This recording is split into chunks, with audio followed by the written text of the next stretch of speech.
You are jealous of the fact that your best friend is getting married.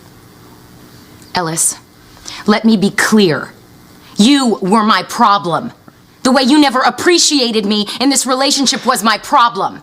So don't put my issues with you on my best friend. I don't have a problem with Toni or her wedding. I am excited about it. I am happy for her.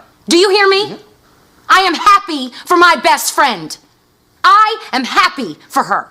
I am happy for my friend. Do you understand? I'm happy for my friend. I am happy for my friend. I am happy for my friend. Jealousy has always been a recurring theme in friendships, particularly female ones, which is why this topic was really of interest to me. As well as recently, I've been seeing a lot of online discourse of how to figure out if you have a jealous friend or how you survived having a jealous friend. And from the comment sections of this discourse or what I've seen online, everyone has basically experienced having a jealous friend, which I think is a valid feeling to have, where you feel like your friend is jealous of you or trying to sabotage you. I think that is itself a valid feeling.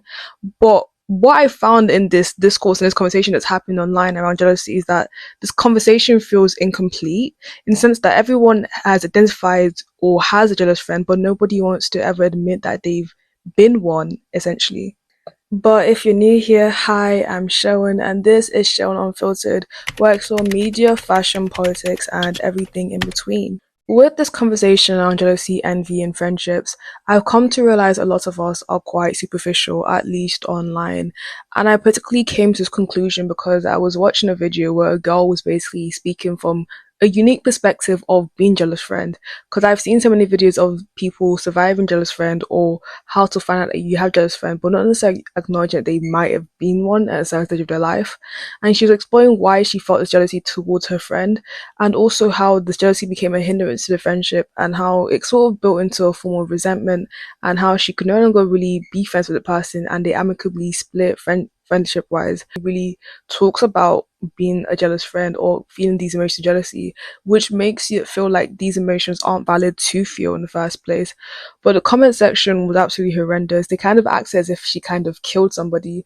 Mind, she didn't act on these emotions of jealousy. She was just acknowledging that she felt these emotions of jealousy that kind of built into resentment. And I think with this, I often find that people online or maybe in person, we have as human beings these feelings of moral superiority or like a moral hierarchy where we cannot or should not feel negative emotions like jealousy, envy, and sadness. And this refuses to acknowledge them essentially leads into worse consequences. But I also think that it's important to understand that we are all capable of having these negative emotions, and it's more necessarily how we deal with them. And no matter how noble or brave and honorable we claim to be, we all at some point or stage in our lives will feel jealousy, and it's also important to acknowledge that as well. And I think pretending that we're above emotions such as jealousy and envy and anger is actually just quite dishonest, if anything, on our part, and not necessarily just feeling those emotions, but what do we do with those emotions at the end of the day? There's a famous saying that goes like this: comparison is the thief of joy. Psychologists also argue jealousy stems from comparison. And in this, I really want to talk about social comparison theory, which was proposed by Leon Festinger. He basically argues that humans naturally evaluate themselves based on comparing themselves to others. And friendships essentially make the perfect environment for this, because these are people you're close to and similar in age, background, and gender to. It basically means that unintentionally, when someone succeeds, it can highlight what the other person lacks if they also don't succeed. And I really want to talk about envy research by Richard H. Smith as well in this. And he talks about benign envy and malicious envy. Benign envy, in which that it makes you or inspires you to work harder, whereas malicious envy makes you resent the other person's success. And the difference between the two isn't necessarily the emotion itself, but it's how we respond to envy and jealousy. Here it is. All of this is not about us. You're jealous of Toni. That's crazy. Is it? You ran out on her toast. You told me to come over here in the middle of her party, and when I get here, you're folding towels. I mean, come on, Joan, come on. That's why the marathon popped up again. Toni's won something, now Joan's gotta win something. You are jealous of the fact that your best friend is getting married. The friendship between Toni and Joan in Girlfriends, I think, actually reflects this dynamic really well. Joan often resents Tony's confidence and romantic success, and Tony also often undermines Joan's achievements or treats her as inferior. The jealousy isn't always malicious, but it does create tension for most of the seasons of Girlfriends, and I think what makes the relationship so interesting or maybe so familiar to real life is that the jealousy coexists within familial love and loyalty. So the jealousy coexists with love and loyalty that they've known for most of their childhood. Because if you watch the show Girlfriends, you know that Tony and Joan are friends for most of their lives. And perhaps it's this familial love and loyalty that allows them to stay in this friendship that's quite toxic and is inherently them being jealous or envious of each other for most of the show, essentially. But I think it's also really close to real life friendships as the jealousy and the envy and the toxicness kind of builds up, whether it being this one singular event that we often see when people discuss or are online talking about jealous or toxic friends. Why would I ever want to take away from your night? I don't know. Maybe you're feeling a little resentful. Maybe you thought that you'd get married first. Maybe you can't stand the fact that your formerly fat friend is getting married before you. Oh, wow. I really want to explore jealousy as well through Greek mythology, and in Greek mythology, jealousy isn't portrayed as rare or shameful, but rather quite inevitable, that even gods have the capacity to feel jealousy as well. In the topic of Greek mythology, I really want to explore the myth of Arachne and Athena, and the myth goes like this. Arachne was an incredibly talented weaver who claimed that she was better than Athena, the god of wisdom, and Athena was essentially very angered by this and challenged her to a contest.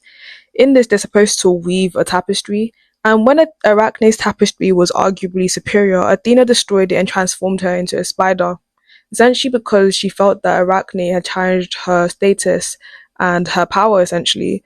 But even in this myth, I feel like we can acknowledge that even Athena, the goddess of wisdom, isn't immune to wounded pride and jealousy. And I think it really connects well to friendships right now, in which we often see ourselves comparing careers, beauty, relationships, and opportunities, but also that the jealousy can lead us to do insidious things. In the myth, Arachne is turned into a spider. In real life, I do think it can have more dire consequences if we don't acknowledge or deal with with our jealousy, acknowledge that wounded pride is a thing that can happen. But I think part of the reason we deny jealousy so strongly is because we see it as quite below us, especially within women and female friendships. Women are innately supposed to be, or stereotypically supposed to be, nurturers, and we're supposed to offer each other unconditional support as women. So admitting that you feel jealous or you have feelings of jealousy or envy feels like you're admitting that you are a bad friend or a bad person. Whereas just having that can just be an emotional state of mind that is temporary, I think. But I also think that suppressed jealousy doesn't necessarily make it disappear. I think it ends up lingering and building into something much worse than much dire, like resentment, which can have quite dire consequences because you're not acknowledging or dealing with the initial emotion. I also want to explore the Buddhist concept of mudita, which means sympathetic joy. It means the ability to genuinely feel happiness for someone else's success. And from what I've read and researched, it's not something that comes necessarily naturally, but rather something that has to be practiced and nurtured and developed. And when I was researching this, I felt like it had similar origins to jealousy, in which that it both stems for somebody else's happiness. And I think at times why we refrain so much from talking about jealousy is that we see it as an inherently negative emotion. But I think jealousy can instead be a starting point for something else that's quite much more positive, such as mudita, in which that us feeling or comparing ourselves to others can become this learning experience or a state in which you can acknowledge someone else's happiness and become truly joyful for them and truly happy for them as well. But to end this off, I really want to discuss how to deal with jealousy, and in that I want to acknowledge Toni Morrison, the great author, and her work essentially. And a lot of her work discusses human imperfection, shame, and grace. But I think also a key theme in her work is also forgiving oneself and giving yourself grace. Morrison often spoke about grace in a way that allows people to remain human despite their flaws, and I really want to quote in which she said, "The function of freedom is to free somebody else." And I want to link this back to both mythology and Morrison's work. I think if mythology shows us that jealousy is ancient, Morrison reminds us that humanity requires grace. And her work repeatedly explores what happens when people are consumed by shame and self-hatred through her books such as Beloved or even The Bluest Eye, and how difficult, how necessary it is to forgive oneself and allow yourself to have grace despite the negative acts or the negative emotions that you may have felt. I really want to talk about her book, The Bluest Eye, in which she explores envy and jealousy through societal expectations and beauty standards. She uses the character Pecula Breedlove to do this so excellently well. And Pecula essentially believes that if she had blue eyes like the white girls, that she would be considered beautiful and accepted by society. But her longing isn't, when you read the book and you explore longer, you realize her longing isn't necessarily to do with beauty but belonging. She believes that the blue eyes will give her belonging within society that cast away or shames other features such as brown eyes. But Morrison essentially explores envy and shows that envy grows from often deeper innate wounds, such as the desire to be valued and seen and accepted. And I think that can be so true as well for the quote-unquote jealous friend. I don't think necessarily jealousy is towards the friend or towards this person, but I think it might be a reflection of innate or deeper issues bleeding out, such as insecurity, self-worth, and comparison to somebody else, essentially. In comparison that person to yourself and feeling inadequate within yourself, but not because you're jealous of that friend, but perhaps of your own innate because of your own innate inadequacies that you feel, essentially. But I think something so powerful about Toni Morrison is that she can truly acknowledge or was truly wise about the human experience. Morrison understood that something powerful about human emotion is that we cannot grow if we refuse to acknowledge our own darkness and the fact that we have the capacity to have negative emotions and can be quite dark people. Grace doesn't necessarily mean pretending that we never feel envy or jealousy, but it means recognizing those emotions without letting them define us, that this emotion is a temporary state and I'm not a terrible person for feeling jealous or envious, but necessarily how to deal with it.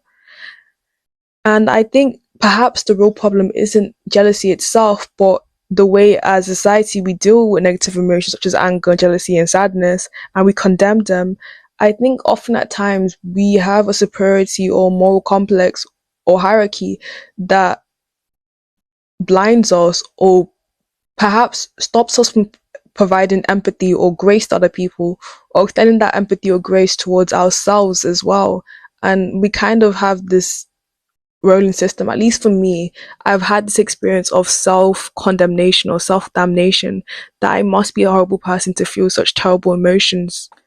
But reflecting on everything I've discussed, I think with Greek mythology, I've been able to acknowledge that even gods can feel jealousy. And with Morrison's work, it is important to have grace and empathy towards yourself and others when you do feel these emotions. And that through Buddhism, jealousy isn't this inherently negative emotion, but I think combining all three perspectives and even my own perspective, I don't think the goal is never to feel jealousy or envy, or even to reduce the frequency in which feel jealousy or envy. But I think it's to sit with these emotions, feel it, understand it, and know that even though these emotions are sometimes negative, it's important to still have positive attributes and still choose kindness despite those feelings of jealousy. Thank you for watching. If you like this video, please like, share, subscribe, comment what other insights if you disagree or agree with certain stuff I've said. I also have Substack and the links for that is below in my bio. But thank you for watching. Do you think it is possible then for someone to forgive themselves even when they've done something absolutely terrible? Yeah. Yes, it's called grace. At some point you do. If you don't, you're in a cul-de-sac. But you have to go through the fire first. You have to experience the full fall and the complete self-loathing in order to come around to something like the forgiving of oneself. It's when you skip responsibility, when you use a substitute emotion like guilt, which is of no use to anyone. No. But if you feel the real thing, which is shame, hatred, humiliation, and self-loathing, that is the door. And if you get through that, then you can forgive yourself.